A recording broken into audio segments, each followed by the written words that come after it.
Daily Broadside, day 410. I would be remiss if I didn't mention something I meant to mention yesterday with regards to stillbirths, and that is, I don't think hospitals should charge for stillbirths. Now, hold up. I don't think they should take a loss per se, but the patient responsibility, I think they should just let it go. For example, if you were pregnant, you went to the hospital, had a baby, and it didn't make it, then while you were in the hospital, not when you took it home, but all that, if it lives 2 or 3 days later, that's different. But while it's in the hospital, it doesn't make it. And let's say it cost $1,000, and the insurance pays $750, and your responsibility is $250. I think the hospital should just eat the $250. Don't charge them; they've got enough to deal with, that kind of thing. That's how I would run it. Sausage Memorial Hospital would just bill the insurance and then not bill the patient. I've never done medical billing, but I don't see why that would be a big deal. What the insurance company doesn't know can't hurt them or whatever. But anyway, I was talking to this girl last night, and we started talking about this, and then it ventured into the idea of pets and veterinarians and whatnot. And she was saying how she didn't think they should charge for euthanization of your pet. And I was like, well, there's a big difference between, you bringing in your 19-year-old cat because it's lethargic and it won't eat and it won't stand up and it's time to die, And you say, I'd like to put my cat down. That I think is a little bit different than, something's wrong with your dog and you take it in there and you're like, yeah, we can't fix this thing. It's dying and we got to put it down, right? One is voluntary, one was unexpected. You could argue either way that maybe neither one of them should be paid for, but my contention is they should at least pay for the drugs that kill the animal, right? So if there's an injection or whatever they do,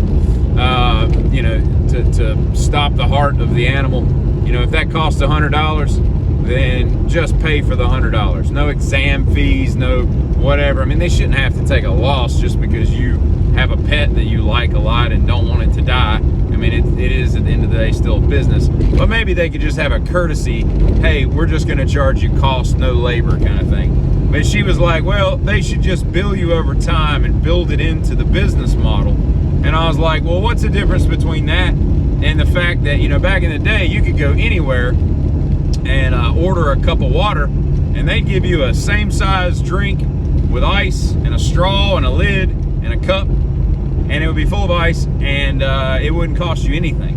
And nowadays, and rightly so, these people, they've got to buy the cups, they got to buy, they've got to produce the ice, the lids, the straws. That stuff adds up over time. If you own a McDonald's, you give out free 16-ounce waters for a whole year. You're probably a couple $100 in just on cups and supplies and whatnot. You're not making anything. And she was like, well, I think that they should just up the price of Coke. And I'm like, whoa. This is purebred socialism. This is ice water socialism. So basically, if I pay $1 for a Coke, yeah, right, and you pay 0 cents for a water, and they're the exact same size, or at least they used to be back in the day. Now it's like a little thimble. You drink out of a little, communion cup or something, but they're the same size, let's say, for the sake of argument. And now you want me to pay $1.05 so that you can continue to enjoy free water? No. That's not how this works, okay? And it's the same thing with putting your dog to sleep, okay? They shouldn't have to incur a loss.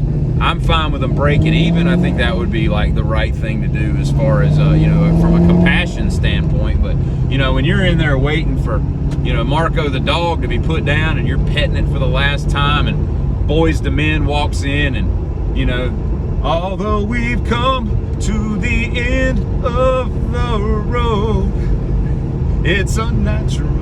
You belong to me, Marco. And Wanye and Sean and Michael, who I think has MS now, the multiple sclerosis, the real bassy guy that all the girls thought was so dreamy. They walk in with, Wanye, Michael, Sean, and Nathan. Yes, Nathan. 2 Morrises, not related. But they walk in and they're singing a cappella. They're all dressed to the nines, in their slick blue suits and whatnot. And you're just like, oh, Marco. And yeah, so they, you could even go so far as to say, hey, I had to bring Boys to Men in. This is not exactly a cheap endeavor for me to put Marco down. You know, but anyway, I was listening to the Steelers Wheels yesterday, and it came on the radio, of course, the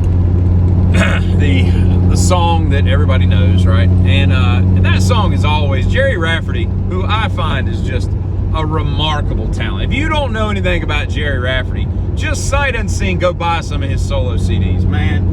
Unbelievable. Night Owl, Baker, you probably know Baker Street, but you know, right down the line, just brilliant musician taken too soon by alcohol. Just like Steve Clark and Def Leppard and Billie Holiday and Jimi Hendrix and Jim Morrison and Keith Moon and John Bonham. Damn you, alcohol, you're so fun, yet you just destroy the liver when you're abused. But cirrhosis and pills, that'll get you. But anyway, what was I saying?